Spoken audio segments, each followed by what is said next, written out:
どこにいるでしょうか？いや、こちら、ここです。ういどタッチャンネル。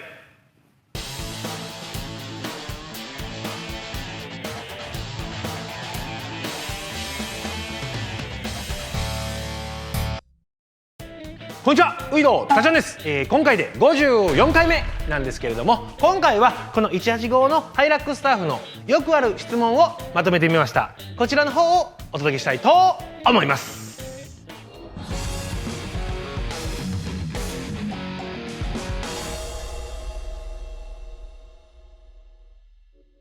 はい、まず最初にお届けしたいのがこちら、四駆の入れ方ですね。これもよくある質問です。四駆ってこれどうやって入れんねやろうっていう、この質問がよくあるのでね、こちらの方を説明していきたいと思います。まずね、このハイラックスタッフ185系っていうのは普段肉で走っております。で、こちらの、トランスファーミッション、このレバーね、あるこの横っちょにサイドにあるこの 4WD ってあるボタン、このボタンを押してもらうことで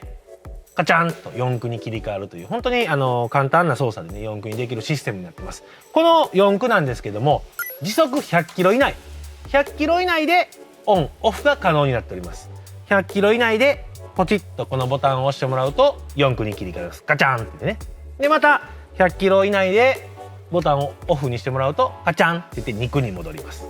はい、こういった形でね、オ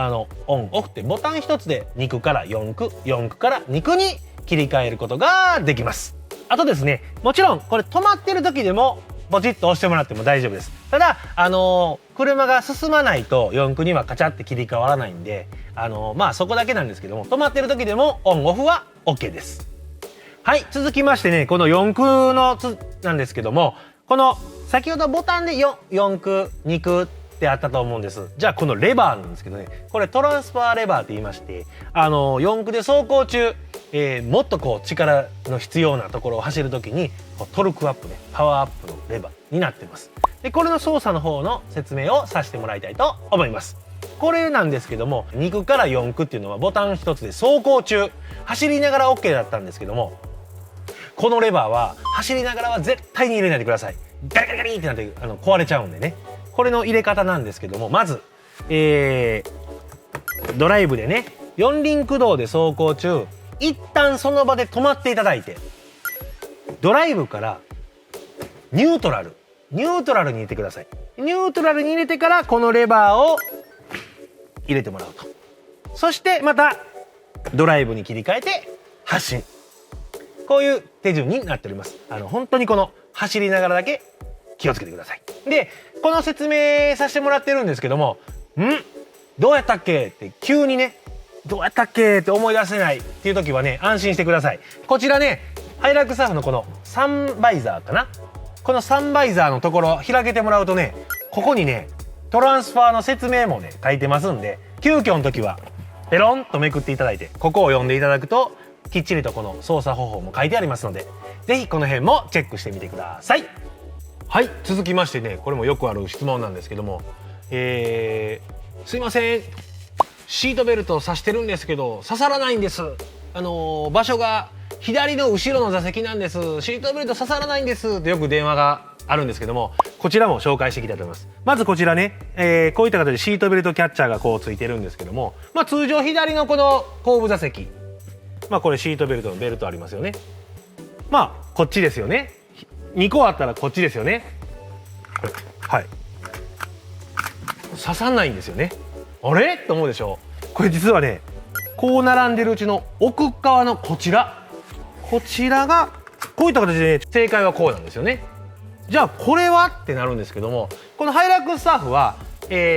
前12で後ろに123と5人乗りになってます。なのでこの真ん中にもう1人乗っていいんですね。でこの真ん中の人の用の、ベルトのこのキャッチャーになってます。で真ん中の人用のベルトのループはこちらの座席を上げてもらったこういった形で下にこう隠れてますんで、よいしょ、これを刺してもらうと刺さるんですね。ほんでね、よく見てもらうと、よいしょ、ここね、よく見てもらうとね、ここにね、左側についてるのにちゃんとセンターで書いてあるんですね。真ん中の人用のやつはこっちですよって書いてあるんで、ぜひここだけちょっと試してみてください。よくある質問の一つです。はい、続きましてはこちら、また同じく後部座席シリーズなんですけども、サーフね、実はこの後部座席ね、フルフラットっていう形でフラットにできて、たくさんの荷物を積む機能がついております。このフルフラットの仕方もご説明したいと思います。まず最初ですね、このお尻のとこね、座面のところにね、こういった形で紐が出てますんで、この紐に指を引っ掛けてグッとこう起こしてください。でこう起こしていただいて、先ほどこのベルごめんなさい、シートベルトのこのキャッチね、このキャッチをこのままでもいいんですけど、寝かした時に結構シートにシワいっちゃうんで、これを僕はよくこうちょっと隅の方に奥の方に入れてあげて、でヘッドレストをよいしょ、ちょっと硬いけど抜いてあげます。でヘッドレストを抜いていただいて、こちらにね、この背もたれのところの端にこういうレバーがついてますんで、このレバーを指でグッと上に上げながらパタンと倒してもらえれば、あら簡単、一気にフルフラットになります。でサーフのフルフラットの仕方、この2分割になってますんで、こちらのね方に誰かお友達乗ってて、長い例えばこうね長物を積む時とかはこの片側だけでも、たくさんのキャンプ行く時とかで荷物乗せる時はもちろんこっちも両側でフルフラット、この辺もね使い方によってこう分けれますので、本当にこの便利な機能かなと思います。で戻し方なんですけども、戻し方も簡単です。先ほど倒した背もたれをよいしょっと起こしてもらって、ガチャンと音鳴るまで倒してください。で先ほど奥にしまったシートベルトキャッチャーを出して、こうやって手でつまみながら、このごめんなさいね、座面を、はい、これで終わりでヘッドレストをよいしょ、はい、これでまた元通りに戻ります。こんな形でね、ワンタッチとまではいかないんですけども、本当に簡単にフルフラットにできるので、すごく便利な機能かなと思います。あとね、この185サーフもう一個あるのがこのレバーね、先ほどのレバー上げて前に倒した時で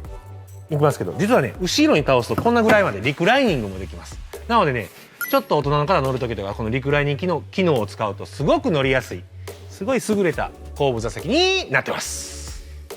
はい、続きましてはこちらリアになります。皆さんご存知だと思うんですけど、ハイラックスサーフはね、このリアゲートの窓がウィーンとパワーウィンドウになってます。なので運転席側のねハンドルの右下辺にスイッチがあるんで、もちろんそこで開け閉めっていうのできるんですけども、ここもね皆さん実は知らない人も結構多いんですけど、実は鍵でね、後ろのゲートのリアゲートのこの鍵穴ありますよね。この鍵穴に鍵を挿してもらって、開ける方向ですね、左側にグッと回してもらうと、回してる間だけこうやって窓が開いちゃいます。もちろん右側ね、閉める方に押してると倒してる間だけ窓を閉めることができます。これがあることによってね、本当にスーパーとか行かれて狭いところで後ろのゲートも開けにくいな、でも前エンジンかけてわざわざ、スイッチでここ開けるのめんどくさいなってあるんですけども、鍵一本でエンジンかけなくても開けたり閉めたりができちゃいます。すごく便利な機能になってます。はい、あとね、このリアウィンドウのこの開閉の件で一つだけね、これもよくあるあるの質問でよくあるんですけども、何かって言いますと、さっきまでドライブ中運転席側のスイッチでこう走りながら開けたり閉めたりしてたのに、急に開けたり閉めたりできなくなったんですよっていうのがご質問であるんですね。これの原因はね、何かって言いますと、このリアワイパーちゃん、このリアワイパーがねちょっとね邪魔してるというか恐れがあります。それ何かって言いますと、実はねハイラックスサーフのこのリアワイパー、もちろんですけどもね、窓が開閉するんでワイパーがガラスにひっついてないんですよね。ガラスにひっついた状態だったらね、窓を開けた時にワイパーが中にガチャンって落ちちゃうんで、実はワイパーがちょっとこういった離れた位置にいます。でワイパースイッチをカチャって入れると、このワイパーが窓のところに自動的にカタンって降りて、でワイパーがウィーってなると。で切る時も、切ったらここまで来たらカチャンと自動でこうやってフロントガラスの接地面がこう離脱するんですね。ただ何か買い物とか行った後にこのワイパーにこうガチャンってなんか触れちゃって、こうやってカタってワイパーが動いちゃう。その時にね、ワイパーが動いたって感知しちゃって、要はロックかかっちゃうんですよね。ほんで開かなくなるんですよ。だからさっきまで開いてたのに、そういえばさっきスーパー行ったなとかある場合、ここにね手が触れた恐れがあるんですよ。そうするとこれがカチャンってちょっと動くとロックがかかっちゃって開かなくなるんで、こういう場合は一旦リアワイパーを運転席の中でカチャってスイッチを一回入れて切ってください。ほんだらカチャンウィーウィーカチャンって戻ります。そしたら動いたってなってロックが解除されるんで、また普通に開け閉めできるようになります。ほとんどがねこの急に開かなくなったっていうのはここが原因なんです。ぜひそういう場面があったら一度試してみてください。たっチャンネル。はい、というわけでね今回皆さんからよくある185サーフの質問、こちらの方をねお届けさせてもらいましたけどいかがでしたでしょうか。本当にねサーフちゃんにねちょこちょことしたところでいろんな質問あるんですけどね、多分結構今日のやつはね本当にあるあるなんで、ぜひ皆さん試してもらえればってすっきりするかなと思います。はい、それでは本日の動画が良かったなと思う方、グッドボタンこちらの方もよろしくお願いします。それでは次回またお会いしましょう。ウィドかっちゃんでした。はい、皆さんね、本当に大変な時期だと思います。あとまたこれから夏がやってきてまた暑くなってきてね、本当にマスクしたりしてもすごい大変な時期だと思うんですけども、みんなでこの時期を乗り越えていきたいと思います。みんなで元気にこの夏を乗り切りましょう。ウィドたっちゃんでした。